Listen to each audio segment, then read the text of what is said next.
मेलेफिसेंट नाम की एक शक्तिशाली परी की कहानी है जो पहले एक दयालु और जादुई परी होती है, लेकिन बाद में उसके साथ विश्वासघात होता है, जिसके बदले में वो एक बहुत ही दुष्ट जादूगरनी बन जाती है। तो मूवी के स्टार्ट में हम देखते हैं एक बहुत ही प्यारी सी बच्ची जो पेड़ पर अपने मैजिक के साथ खेल रही होती है।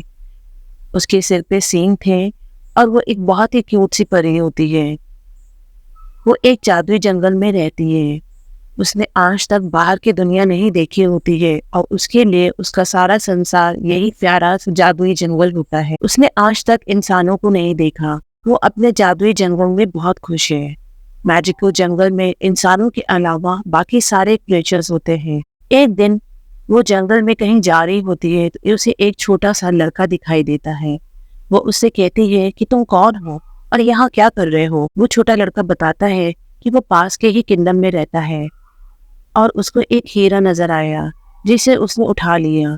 तो मेलेफिसेंट उसे हीरा ले लेती है और कहती है कि चलो मैं तुम्हें तुम्हारे किंगडम तक छोड़ आती हूँ। वो लड़का उससे कहता है कि क्या मैं तुमसे दोस्ती कर सकता हूँ और मैं अगर दोबारा आऊँ तो क्या हम खेल सकते हैं। तो मेलेफिसेंट कहती है ये एक जादुई जंगल है और तुम्हारा यहाँ पर आना ठीक नहीं है, लेकिन फिर भी हम देखेंगे। और इसी के साथ दोनों हैंडशेक करते हैं। तो मेलेफिसेंट को करंट लगता है। इनफैक्ट उसे उस लड़की की पहनी हुई लोहे की रिंग से करंट लगता है। तब मेलेफिसेंट उसे बताती है लोहा परियों को जला देता है और आइंदा से इसे पहन करके मत आना। इसके बाद हम देखते हैं कि वो लड़का अपने किंगडम वापस चला जाता है, लेकिन जिस किंगडम से वो आया था वो किंगडम इस जादुई जंगल पर कब्जा करना चाहता था। और इस लड़के के माँ बाप भी जिंदा नहीं थे। दोनों के जहन में ये बात नहीं थी कि वो एक दूसरे के दुश्मन किंगडम से हैं। ये दोनों एक साथ खेलते थे। इस तरह कई साल गुजर गए। वो लड़का यहाँ आता रहता और दोनों साथ साथ वक्त बिताते रहते और हंसी खुशी से एक दूसरे के साथ अपनी बातें शेयर करते हैं। फिर कहानी में दिखाया जाता है कि ये दोनों बड़े हो गए हैं। ये दोनों 16 साल के हो चुके हैं और एक दूसरे को पसंद करने लगे हैं। मेलेफिसेंट समझती है कि इंसान परियों के दुश्मन नहीं होते हैं, वो बहुत अच्छे होते हैं। लेकिन उसको ये नहीं मालूम होता है कि इंसानों में एक चीज होती है ग्रीड, यानी कि लालच। लालच एक अच्छे से अच्छे इंसान को भी बुरा बना देती है। मेलेफिसेंट एक दिन यही सोच रही थी। उस लड़के को आए हुए काफी दिन हो चुके हैं। तब उसको याद आता है कि उस लड़के ने बताया था कि जब वो बड़ा हो जाएगा तो वो अपने किंगडम पर कब्जा करेगा। मेलेफिसेंट को अभी तक ये समझ में नहीं आ रहा था कि वो लड़का लालची था। एक दिन वो अपने जंगल में बैठी होती है कि दूसरे किंगडम का राजा अपनी बहुत बड़ी आर्मी और घोड़ों के साथ उसके जंगल पर कब्जा करने आता है। मेलेफिसेंट अपने जंगल की परी होती है। वो अपने जंगल को प्रोटेक्ट करना बहुत अच्छे से जानती। वो अब काफी समझदार और बहुत ही ज्यादा पावरफुल परी थी। तो वो राजा से कहती है कि तुम मेरे जंगल में नहीं आ सकते हो। राजा गुस्से से कहता है कि मैंने तुमसे नहीं पूछा।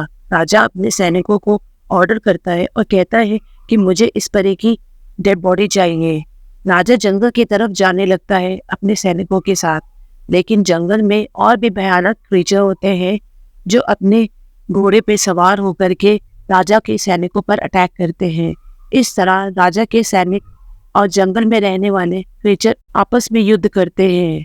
राजा के सैनिक बहुत बुरी तरह जख्मी हो जाते हैं।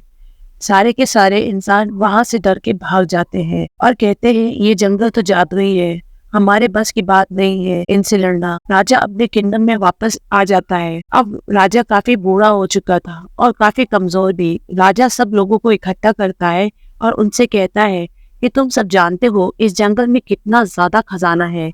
मैं शुरू से ही तुम लोगों से ये कहता रहा हूँ हम उस पर कब्जा करेंगे, लेकिन अब मेरी हालत ऐसी नहीं है कि मैं वहां जाकर के लड़ सकूं। लेकिन मैं तुम लोगों से वादा करता हूँ जिसने भी मेलेफिसेंट को मार दिया मैं उसकी शादी अपनी बेटी से कर दूंगा और उसे इस राज्य का राजा बना दूंगा। तभी उनमें से एक लड़का बाहर आता है और कहता है कि मैं जाऊंगा वहां पर। ये सुनकर आप हैरान रह जाएंगे कि वो लड़का कौन था। ये वही लड़का स्टीफन था जो मेलेफिसेंट के साथ खेला करता था और जो मेलेफिसेंट को पसंद करता था। अब हम देखते हैं कि स्टीफन जंगल में जाता है मेलेफिसेंट से मिलने के लिए। कई सालों बाद मेलेफिसेंट पूछती है कि तुम कहाँ थे, क्या तुम्हें जरा सा भी हमारी दोस्ती का ख्याल नहीं आया। स्टीफन कहता है मुझे माफ कर दो, मैं बहुत मसरूफ था, लेकिन मैं तुम्हें आज तक नहीं बोला।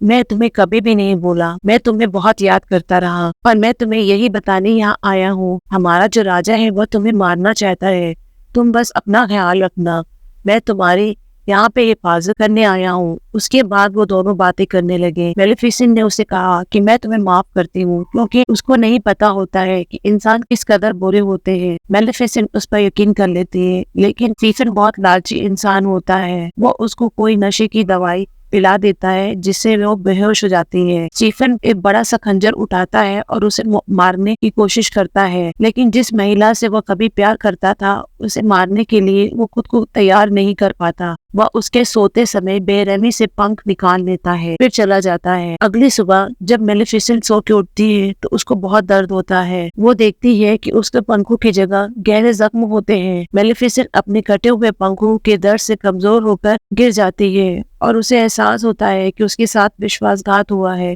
और वह स्टीफन से बदला लेने की कसम खाती है। वो चिल्लाने लगती है, रोने लगती है, क्योंकि उसके खूबसूरत पर अब उसके साथ नहीं थे। अब वो परों वाली परी नहीं रह गई थी। दूसरी तरफ हम देखते हैं कि स्टीफन मेलेफिसेंट के पर राजा के पास ले जाता है और कहता है कि मैंने आपसे किया हुआ वादा पूरा कर दिया। राजा बहुत खुश होता है। वह उससे पर लेकर उसे किंगडम का राजा बना देता है। स्टीफन का भी काम पूरा हो चुका होता है, उस लालची इंसान का ख्वाब। दूसरी तरफ जंगल में हम मेलेफिसेंट को देखते हैं जो बहुत उदास होती है, क्योंकि अब वो उड़ नहीं पाती। एक दिन वो जंगल में कहीं जा रही होती है तो देखती है एक शिकारी किसी कौवे को मारने वाला है।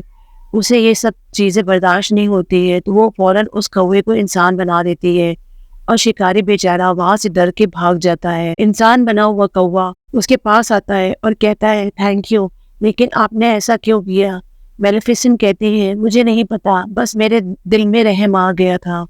तो वह कौवा कहता है अब मैं आपकी सारी जिंदगी खिदमत करूंगा, आप जो मुझसे कहेंगी मैं आपकी हर बात मानूंगा। वो कौवा काफी खुश होता है, इंसान बन के उसको बहुत अच्छा लगता है।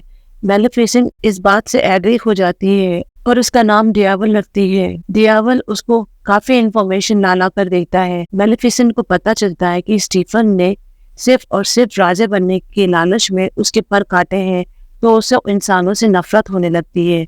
उसका ट्रस्ट इंसानों पर से खत्म हो जाता है। फिर हम देखते हैं स्टीफन ने राजा की बेटी के साथ शादी हो चुकी है और उसकी एक बेटी पैदा होती है। वहां पर काफी ज्यादा सेलिब्रेशन हो रहा होता है, सब लोग बहुत खुश होते हैं, एक दूसरे को बधाई दे रहे थे। तभी वहां पर मेलेफिसेंट आ जाती है और वो छोटी सी बेबी को देख करके कहती है प्यारे बच्ची तुम बहुत ही क्यूट हो, लेकिन पर जैसे ही तुम 16 साल की होगी तुम्हारे हाथ में एक सुई चुभ जाएगी और तुम गहरी नींद में चली जाओगी और जिससे तुम्हारी मौत हो जाएगी। स्टीफन आगे बढ़ के मेलेफिसेंट से गिड़गिड़ाने लगता है और कहता है कि नहीं, तुम ऐसा नहीं कर सकती हो, तुम मेरा बदला मेरी बेटी से क्यों ले रही हो? तो मेलेफिसेंट कहती है कि मैं भी तो एक लड़की थी, याद है तुमने मेरे साथ क्या किया?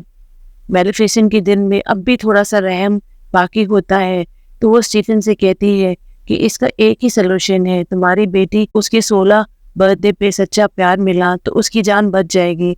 स्टीफन ये बात सुनकर और भी परेशान हो जाता है, क्योंकि वो जानता है सच्चे प्यार जैसी चीज कोई नहीं होती है। स्टीफन अपनी बेटी को 3 छोटी छोटी परियों को बुलाता है और उनसे कहता है कि मेरी बेटी को कहीं दूर ले जाओ ताकि वो 16 साल तक इस शाप से बची रहे। और अपने राज में वो ऐलान कर देता है कि राज में जितनी भी सुइयां हैं सब हटा दी जाए, नहीं तो मेलेफिसेंट का दिया हुआ कर सच साबित हो जाएगा। और इसके बाद वो अपने सैनिकों को लेकर निकल जाता है जंगल में अटैक करने के लिए, लेकिन वो ऐसा नहीं कर पाता। मेलेफिसेंट अपने काले जादू से जंगल को चारों तरफ से बंद कर देती है, जिससे कि कोई भी इंसान जंगल में आ नहीं पाए। तीनों परियां प्रिंसेस को लेकर दूर चली जाती हैं, पर मेलेफिसेंट को उनका मुकाम पता होता है, जिस वजह से मेलेफिसेंट उसे डराने की कोशिश करती है। लेकिन छोटी सी बच्ची प्रिंसेस अरोरा उससे डरने की वजह से हंसने लगती है। मेलेफिसेंट का दिल अब उसके लिए सॉफ्ट होने लगता है, क्योंकि मेलेफिसेंट एक बहुत अच्छी परी थी, वो जालिम औरत नहीं थी। वो 3 परियों जो प्रिंसेस अरोरा की केयर करती थी काफी ज्यादा केयरलेस थी, पर मेलेफिसेंट प्रिंसेस का बहुत ख्याल रखती थी और कई बार प्रिंसेस अरोरा की जान बचाई थी, कभी पहाड़ से नीचे गिरने से तो कभी पेड़ से गिरने से। वक्त के साथ साथ प्रिंसेस अरोरा बड़ी होने लगी। अब प्रिंसेस अरोरा पूरे 15 साल की हो चुकी थी, यानी उसका कर्ज पूरा होने में सिर्फ 1 साल रह गए थे। अब वो 3 परियां जहाँ वो प्रिंसेस को लेकर आई थी, उसके आसपास काफी ऊंची ऊंची लकड़ियों की फेंस थी। प्रिंसेस ने बाहर की दुनिया कभी नहीं देखी थी, जैसे कि मेलेफिसेंट ने नहीं देखी थी, तो उसने उसके लिए हर वक्त एक सस्पेंस बना रहता, आखिर बाहर की दुनिया कैसी है। एक दिन वो फेंस के पास जाकर देखने लगी, तभी उसे फील होता है कि जैसे वहाँ पर कोई खड़ा है, तो वो आवाज देने लगती है, अगर कोई है तो मेरे सामने आओ, मुझे बहुत सारे क्वेश्चंस पूछने हैं। ये सुनकर मेलेफिसेंट सामने आ जाती है। प्रिंसेस ऑरोरा उसे देखते ही चिल्लाने लगती है और कहती है, अरे आप तो वही हैं जो बचपन से ही मेरा ख्याल रखती है, लेकिन कभी भी आप मेरे सामने क्यों नहीं आई? आप तो मेरी फेरी गॉड मदर है, मैं आपको पहचानती हूँ, और जो कौवा आपके साथ होता है वो मुझे बहुत अच्छा लगता है। मेलेफिसेंट को इस जवाब का बिल्कुल भी उम्मीद नहीं होती है। वो अंदर ही अंदर बहुत खुश हो जाती है, क्योंकि वो एक बहुत ही अच्छी परी होती है और वो प्रिंसेस अरोरा से प्यार करने लगती है। और अब वो नहीं चाहती थी कि वो जो कर्स उसने उसको दिया है वो सच हो जाए। उन दोनों में काफी अच्छी दोस्ती हो गई। वो एक माँ बेटी की तरह एक साथ रहती थी, खेलती थी, बातें करती थी, काफी वक्त एक साथ गुजारती थी। एक दिन जब प्रिंसेस अरोरा सो रही होती है, तो मेलेफिसेंट अपनी सारी पावर यूज करके कर्स को वापस लेने की कोशिश करती है, लेकिन उसे पता चलता है कि इतने साल पहले दिया गया कर्स वापस नहीं होता है, स्पेशली जब कंप्लीट होने का टाइम बहुत करीब आ चुका हो। इसी बात को लेकर मेलेफिसेंट परेशान हो जाती है। प्रिंसेस अरोरा का 16 बर्थडे आने वाला होता है और वो दुआ करती है कि जल्दी उसे उसका सच्चा प्यार मिल जाए, ताकि इस कर्स को वो रिवर्स कर सके। जंगल में प्रिंसेस अरोरा और मेलेफिसेंट बातें कर रहे होते हैं। प्रिंसेस अरोरा मेलेफिसेंट से पूछती है कि आपके पर कहाँ गए? सारी परियों के तो पर होते हैं, पर मैंने आपके पर नहीं देखे। तो मेलेफिसेंट बहुत उदास हो जाती है और कहती है कि एक इंसान की वजह से मुझसे मेरे पर छीन लिए गए हैं। मैं अपने परों को बहुत मिस करती हूँ। मैं आसमान में बहुत ऊंचा उड़ा करती थी, मुझे अपने पर काफी याद आते हैं। इसी के साथ मेलेफिसेंट रोने लगती है। प्रिंसेस अरोरा उसको चुप कराती है और कहती है, आप परेशान ना हो, 16 बर्थडे है, देखिएगा मैं उन परियों से इजाजत लेकर के आपके पास आ जाऊंगी और मैं आपके पास ही रहूंगी। प्रिंसेस अरोरा अपने घर वापस जा रही होती है। रास्ते में उसे एक लड़का दिखाई देता है जो कि काफी प्यारा होता है और वो दोनों एक ही उम्र के लगते हैं। दोनों एक दूसरे की तरफ देखते हैं और दोनों एक दूसरे को पसंद करने लगते हैं। वो घर आती है और तीनों परियों से बोलती है, मैं अभी यहाँ से जाना चाहती हूँ। वो उनसे ये बात कह रही होती है कि मैं इस घर से दूर मेलेफिसेंट के पास जाना चाहती हूँ, लेकिन वो परियां समझती है कि इसको पता चल चुका है कि इसके पेरेंट्स जिंदा है और वो किंगडम जाना चाहती है। वो तीनों परियां उसे सारा कुछ सच बता देती है कि उसके साथ क्या क्या हुआ था, और एक इविल परी ने उसको कर्ज दिया था और वो कोई और नहीं बल्कि मेलेफिसेंट थी। ये सुनकर वो काफी उदास हो जाती है। प्रिंसेस अरोरा मेलेफिसेंट के पास जाती है और उससे पूछती है कि जो मैंने सुना है क्या वो सच है? मेलेफिसेंट उससे बहुत प्यार करती है और कहती है, हाँ ये सच है, मैंने तुम्हें कर्ज दिया था, लेकिन अब मेरा दिल बदल चुका है। मैंने ये कर्ज सिर्फ तुम्हारे फादर की वजह से दिया था, पर अब मैं नहीं चाहती हूँ कि तुम मर जाओ। मैं तुमसे बहुत प्यार करती हूँ। लेकिन प्रिंसेस अरोरा काफी हर्ट होती है और वो वहां से चली जाती है और वो सीधा अपने किंगडम की तरफ जाती है और जाके अपने फादर यानी कि राजा स्टीफन के गले लग जाती है और कहती है, मैंने आप लोगों को बहुत मिस किया। मुझे लगता था कि मैं बहुत अकेली हूँ। राजा को बहुत गुस्सा आया तीनों परियों के ऊपर।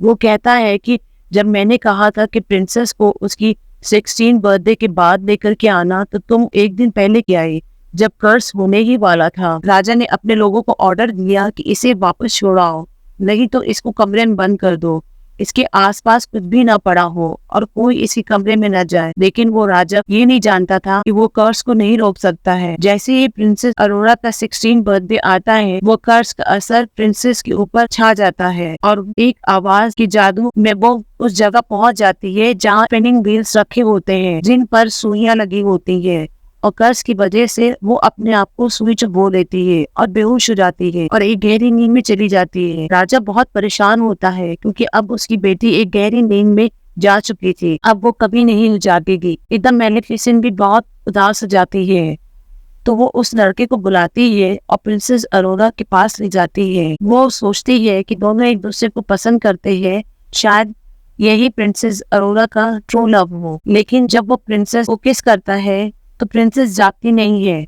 इससे पता चल जाता है कि वो लड़का प्रिंसेस अरोरा का ट्रू लव नहीं था। ये जान करके मेलिफिसेंट को बहुत दुख होता है।